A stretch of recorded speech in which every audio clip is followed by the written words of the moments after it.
participants and listeners from around the world. I'm Kristen Schwartz, licensed midwife and MC for Gold Learning. And here at Gold, we have some exciting news. We have a brand new conference coming up next month, and this is the Gold OBGYN Online Conference of 2019. And the preparations are, of course, in full swing. And for today's podcast, we have a very special guest. We have with us the presenter for our closing keynote presentation, Dr. Wendy Jones. Welcome, Wendy. Hi, thanks very much. I'm delighted to be with you. Oh, it is wonderful to have you here. And a little disclosure to our listeners, if you hear any cute noises in the background, Wendy, you have some little puppies, right? They are in another room, but they are busy having their playtime. They are 10-week-old puppies. Oh, so cute. Well, that's so fun to have around.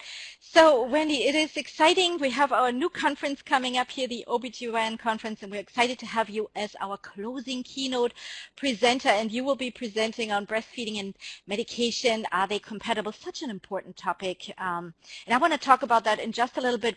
And I know you have presented for us before here at Gold, but for our listeners, just a little bit. You were a community pharmacist, and you also worked in doctor's surgeries, and then you changed course and became an author, and you've authored many wonderful books on breastfeeding. So tell us a little bit about your background and your metamorphosis from pharmacist to author.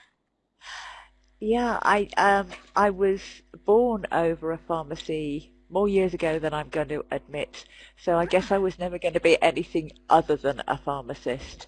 But I developed a passion for breastfeeding when I was feeding my own children, and a midwife once told me that I was really good at breastfeeding, so I should go and talk to other mums. And then somebody said, right, we need information about drugs and breast milk as well. Could you put the two roles together? And that was in 1985, and my life has completely changed along the way. I loved being a pharmacist, I loved interacting with people, but my heart was always in breastfeeding, so to be able to put the two together has been an enormous privilege.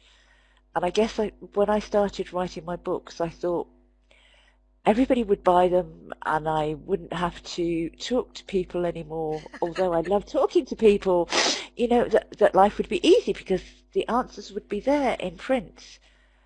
But everybody's an individual, and it matters to know whether your baby is premature, a few days old, a few months old, or a few years old. You need a personal answer about whether your drug is safe or not. Safe or not. That's so true here. Wendy, what a wonderful story. You grew up above a pharmacist, and then you became a pharmacist, and a midwife told you you should be, talking about breastfeeding, and then, you put the two together, the breastfeeding, your knowledge there, and your knowledge as a pharmacist, and that is, that puts you on a whole new way here, and we all benefiting from that. That's absolutely wonderful. And you said that was in 1984, is that correct? 85, yeah. 85.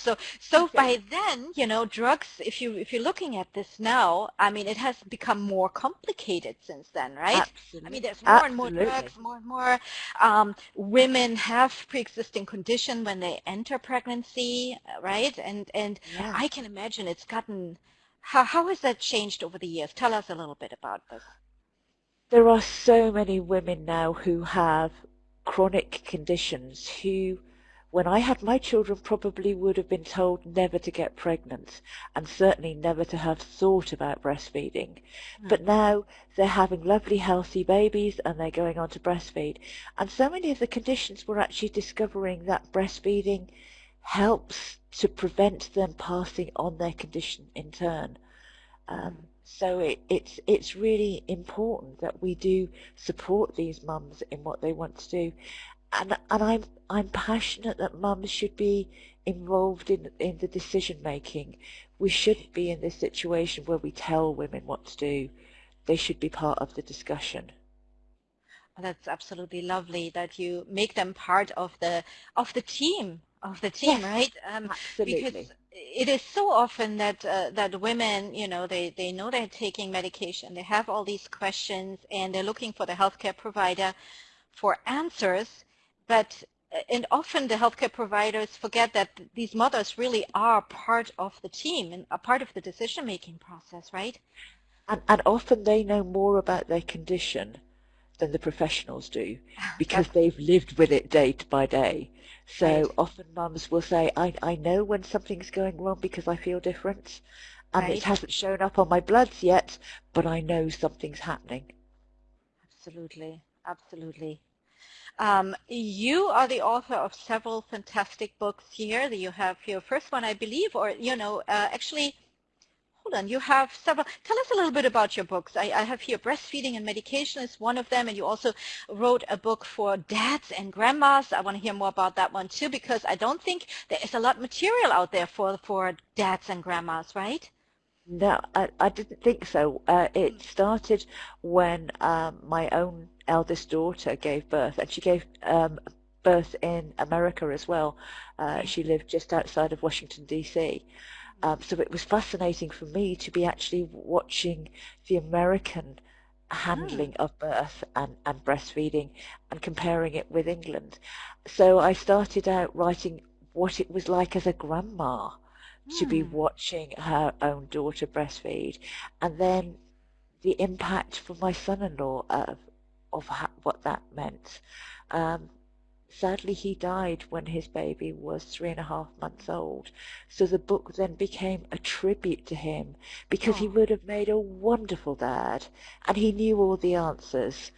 Um, and so it was a bit of a tribute on the way to what I would have loved him to have been able to say if he was still with us.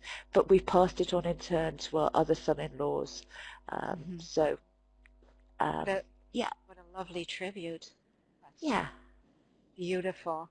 Yeah, and so important because, there is a generational difference, right? I mean, the generations of the moms who now breastfeed were probably still told by their providers, oh, that's not safe. You need to, you don't have any milk. You need to feed Yes. formula. You need, So it and, is and it is good to yeah, involve the grandparents.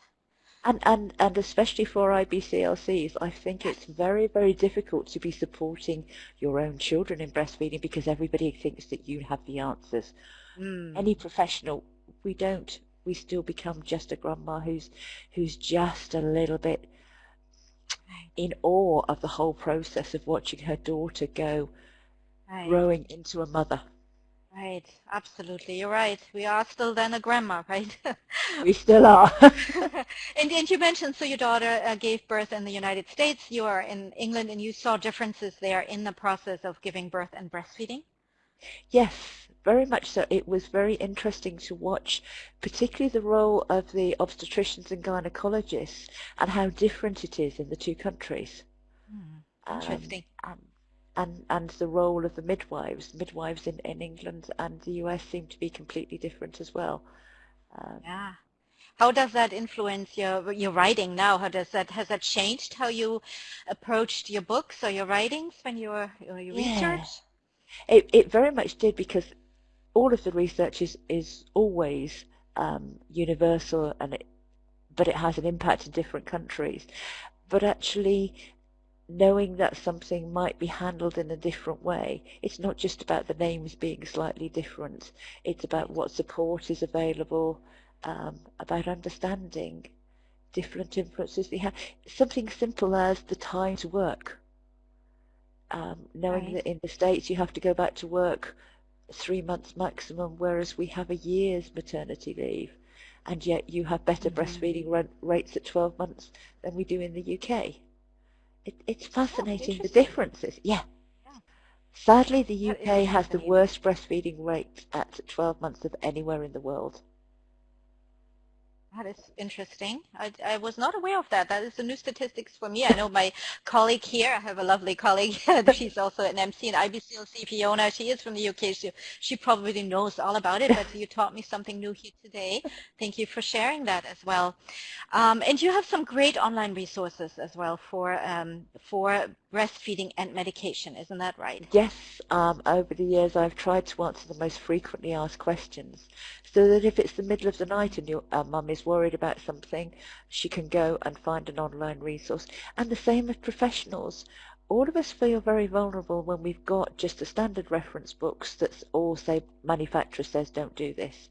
And if we want desperately to support it and it's 3 a.m. on a Sunday morning, we need to be able to have something online. So there are lots of fact sheets that I've developed over the years. I think there's about 60 on the charity that I work for's website, and quite a few more on my own website. What is the name of your website? So mine is Breastfeeding and Medication. The charity I work for is called the Breastfeeding Network. Beautiful. Thank you for sharing. So our listeners can look that up and benefit from the wonderful knowledge you're sharing there.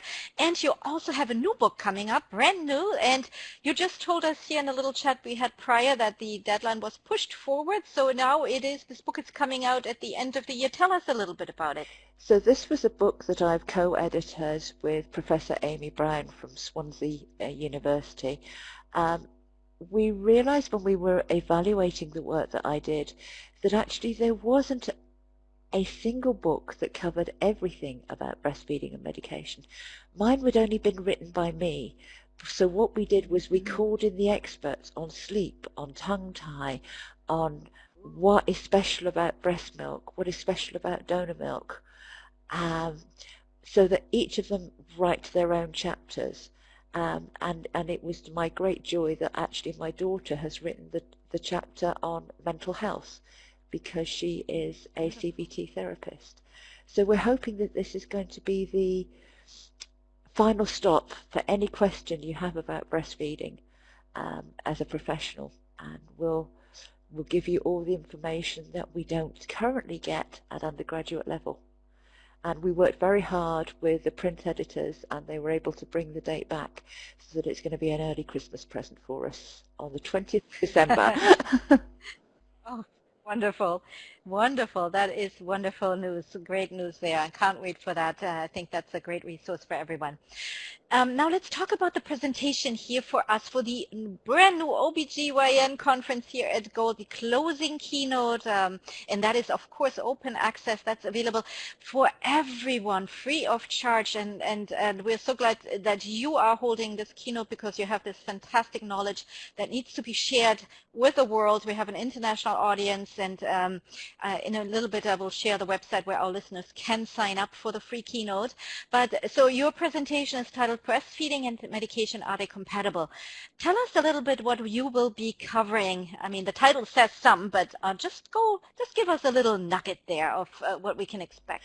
So I want to look at the way the drugs are handled in the body so that we aren't restricted just by the information that the manufacturers give us, but can understand the impact of things like the half-life of drugs, whether a drug is given to a baby, whether that is safe for a mum to breastfeed, how drugs are handled, and look at some scenarios of chronic medical conditions which mums may have and still wish to breastfeed.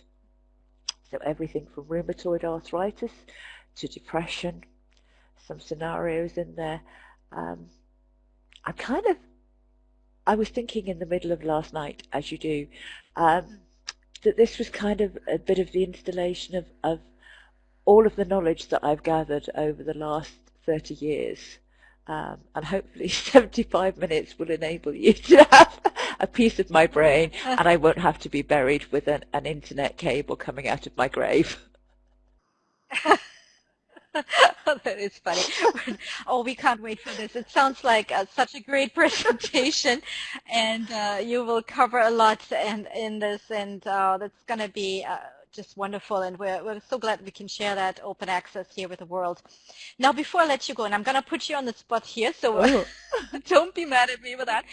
So I have this question for you. If you would go back in time, what would you tell your younger self that you know now today in your profession that you wished you had known when you were starting out?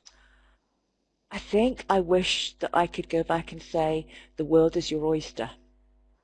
Follow the leads that you're given, because who knows where it's going to go next.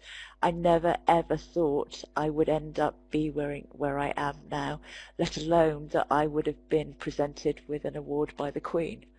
My younger Oh, self would never have yes. imagined that. And I've just been lucky. And I've So this, grabbed my yeah, go opportunities. ahead. So this is something you probably would tell anybody, in your field right now who's starting out or who's in the middle of it, right? Yes, believe As well. believe in yourself. You can go wherever you want to go. That is fantastic. I do have to ask you about that award with the Queen. So did you actually meet the Yeah, Queen? she only does one or two investitures a year now. At her incredible age, she has to stand there for an hour to shake hands with everybody, and she takes such a personal interest as she shakes your hand, and I was just overwhelmed. It wasn't until about 15-20 minutes before we went into Windsor Castle that I found out that it was Queen, and I wished at that moment I hadn't been wearing mascara because I was in tears. Well, Wendy, the award is absolutely well deserved, and congratulations from all of us for this wonderful award. Thank you very much.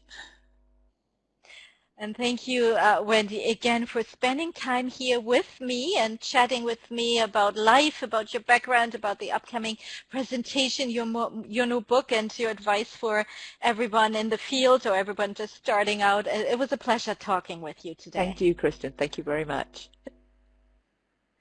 And for our listeners, this presentation will be live on November 18th, and she will be presenting twice. Dr. Wendy Jones will be presenting twice on this day, and you can sign up for this free presentation. And even if you can't make any of the live presentations, everything is recorded, so you will still be able to listen to Dr. Wendy Jones in the recording. You just have to go to goldobgyn.com and you'll find all the information there. And I can also advise you to look at all the other wonderful presentations we have for this conference. We have, just to name a few here, Advances in Managing Preeclampsia, a Global Imperative, Breastfeeding and Medication, that's what we just mentioned, are they compatible? Building a Baby, Bite by Bite, Exercising During Pregnancy, Growing a Family with Dignity. Our other keynote speaker is Dr. Neil Shaw, a fantastic presentation as well. And so we invite you to check it out. And we're also, of course, on social media. You can find us on Facebook, Gold OBGYN. You can find us there as well. And we hope to see you all there at our closing keynote and at our conference here at Gold, the Gold OBGYN Conference of 2019. Thank you again, Dr. Wendy Jones, for spending time with me, and thank you to our listening audience. It was a pleasure. Thank you, everyone. Bye-bye.